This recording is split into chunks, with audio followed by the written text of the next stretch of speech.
Where are the trailers?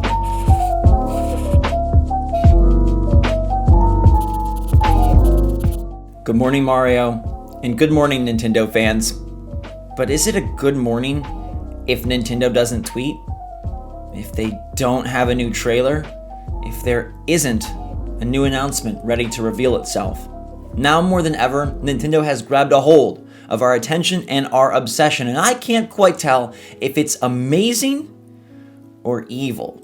Well, there's also some interesting updates on the Lego Metroid situation and a warning for you Pokemon Switch players because they're ready to issue a new wave of bans and we've got to talk about it. What's going on, everybody? It's Zach from SwitchForce and I am completely addicted to the refresh cycle known as waiting for the next Nintendo Direct, waiting for the next Nintendo announcement.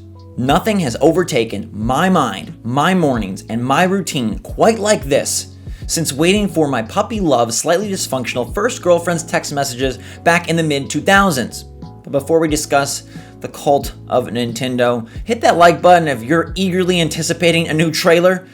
And if you're not, if you're totally chill, goodness gracious, teach me in the comments down below. First though, let's update the Lego Metroid situation. We mentioned it a few days back and voila! You made it happen. They got 10,000 votes, and that idea will now be considered officially by LEGO. They also unlocked a Lego Ridley figure, and goodness gracious, that looks glorious. Now, there's still a long way to go before this could become actualized, and it's probably a long shot, but I'm eager to follow along. Pokemon has been in the news a lot lately, with new game trailers, 25th anniversary announcements, and remake rumors. But now it's back in the news for the B word: bans. Apparently, Nintendo is ready to unleash the ban hammer for a new wave of evictions in both Pokemon Sword and Shield and Pokemon Home. They're targeting players who have altered their save data or who are using methods that impair the game's functionality for other players. We're talking about things like adding Pokemon that weren't actually caught in the games. They're saying that these bans will remove your trading features as well as your ability to use Pokemon Home.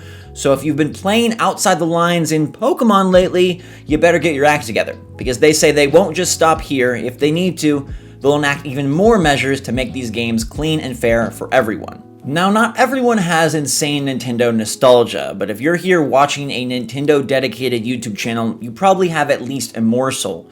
And I've been fascinated with my mania over Nintendo's new announcements. They had directs from time to time, and we got very excited for those. But with this new styling, where at any moment they could have a brand new game, or a brand new Direct Mini, or a partner showcase, or some sort of presentation, or even just a new picture, a pre-order date, an eShop sale, I find myself obsessively checking their Twitter, their YouTube, fan sites, official sites, forums, and YouTube to see what's coming. I'm a big fan of many things. Movies, sports teams, board games, The Office, and yeah, video games. I can't think of anything else in my lifetime that works this way, that happens like this, because you know the drill. If you are a Nintendo faithful, you know what it's like to read the rumor, see it on YouTube. There's a direct coming next week. When is it coming? It could be Tuesday. It could be Thursday. 9 a.m. You're refreshing. You're hitting refresh. Refresh Twitter. Check YouTube. Check Reset Era. Doesn't happen. Well, maybe it's at 10. Okay, sometimes they do that, and then 10, it's refresh. Well, maybe it's a late day drop, and that indicates a Nintendo Direct Mini. It could be at 5. Maybe it's a holiday. Are they waiting for the weekend? Do they not want the weekend? Let's check again. It didn't happen. The leakers were wrong. But then another piece of information pops. You see a new screenshot show up that seems suspicious, and you wonder if Nintendo has been teasing and hinting all along, so you're ready for Thursday. You refresh. Nothing at 9. Maybe at 10. Again at 5. Check the forums. Check Twitter, check YouTube. What is happening to our minds? How do they have us under such a spell? Is it because they set it up this way? Is it because us as a fan group just unite over such a common love for such a great company? Or is it something more primal? Do we have a subconscious desire for games of wait and see? Humans are creatures of habit, and it feels good to know what's coming next, even if what's coming next is nothing at all. And part of me wonders if the fun of Nintendo waiting is actually the waiting just as much as the reveal and the release. Building tension, eager anticipation, knowing that we're in it together. I think there's something fun about that. I think there's something comforting I might seem like a crazy person to you. You may say, no, Zach, I really just want to see the games, pre-order them, and play them, that's all. But ask yourself, wasn't it kind of entertaining to wait? Wasn't it kind of fun to, every day it didn't happen, and you talk to your friends about, when is the Animal Crossing trailer dropping? Just one more chance. It has to be Thursday. It has to be Friday. That whole process, I think, is such a part of this culture and lifestyle that Nintendo has established. And I don't know if it was an intentional plan or just happened magically by kismet. But they've done it. They've captured our hearts with lovable characters and fan-favorite franchises. They've captured our hands with amazing games and innovative platforms. And they've captured our minds with this maniacal but kind of amazing cycle where we wait, and then we're all overjoyed. We share in the reactions, and we revel in the reveals. It's so much fun, and yet, I think that Nintendo wouldn't be a Nintendo without all the fanfare around the wait. Be extra honest with me in the comments now. Like, don't try to front. You do this too, right? Like, you wait, you refresh, you check, and at some level, it's kind of fun, right? Like, you get what I'm saying. I'm not the only one.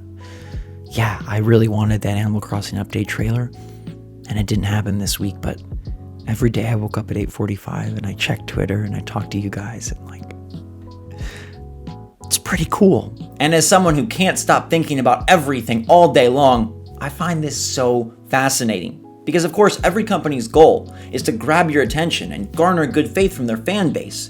But us Nintendo loyal, man, we are locked in more than I think anyone else in the industry. And Nintendo has a pull on us unlike anything I've seen.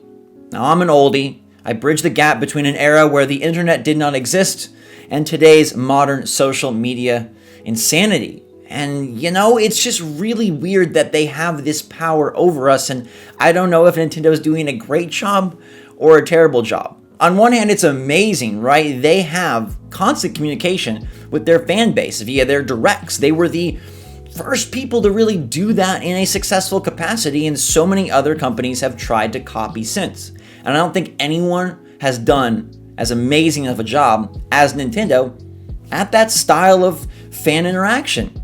They constantly are telling us what's coming out, giving us little morsels on Twitter, and now utilizing all of their platforms to provide updates on their games and events. I mean, Nintendo is building a theme park, and it would be ready to open if not for COVID. That shows you how gargantuan their influence and their nostalgia and their power really is. Now, most of you probably consider this nothing more than a little innocent fandom.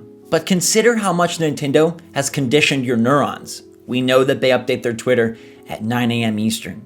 We know the days that typically house trailers and directs. We seek out their archives to find when there might be a behind-the-scenes update, and we watch YouTube videos, follow forum posts, and dissect the smallest details, every word of every post from supposedly trustworthy leakers. This isn't normal when you step back, and at the same time, it's what makes being a Nintendo fan so fun. The Switch era has proven to be absolutely awesome in terms of sales for Nintendo, fun for fans, and the spread of gaming goodness across the globe, genders, and demographics. So it's without a doubt that Nintendo is doing a good thing this generation, and I'd argue it's our love for them that keeps us so locked in, so hooked on their every word. But this whole ritual of obsessive waiting, it's a funny thing, and you have to consider, is it chicken or the egg? Are we so eagerly anticipating because they never give us enough? Or are we so eagerly anticipating because what they do give us is so darn great? So next time the tweet doesn't happen, or the trailer doesn't drop, know that this too is part of the secret sweet satisfaction of being a Nintendo fan. Yeah, it can be frustrating, even nauseating at times. Where is that trailer? But it's also kind of exhilarating, because back in the day, there wasn't hype like this. You just show up at Toys R Us, see the new flip card, and go, oh, Donkey Kong Country 2 Diddy's Kong Quest. Huh. There was no anticipation of this sort, and there was no familial feel of a fan base all waiting for the big release. So remember, and relish these moments, and also think about how Nintendo is a bit maniacal in their ability to mind control your days, your fingers, and your routine. But at the end of it all, it's fun to be a Nintendo fan, and I sure hope we get the next trailer soon. And if we don't, we'll be waiting for it, we'll be ready for it. Thank you so much for watching, everybody. I hope you're having a fantastic day, and I hope you enjoyed another glorious episode of Good Morning Mario. Thanks for supporting my new series and my new vision for the channel. I so love to hear you guys' thoughts, read your recommendations, and enjoy your compliments. It's been a beautiful thing, and I can't thank you enough. So have a wonderful rest of your day. Stay safe, stay healthy, stay smart out there, everybody. Until tomorrow, where maybe we'll get a tweet and maybe we won't, but I'll still be back. SwitchForce out.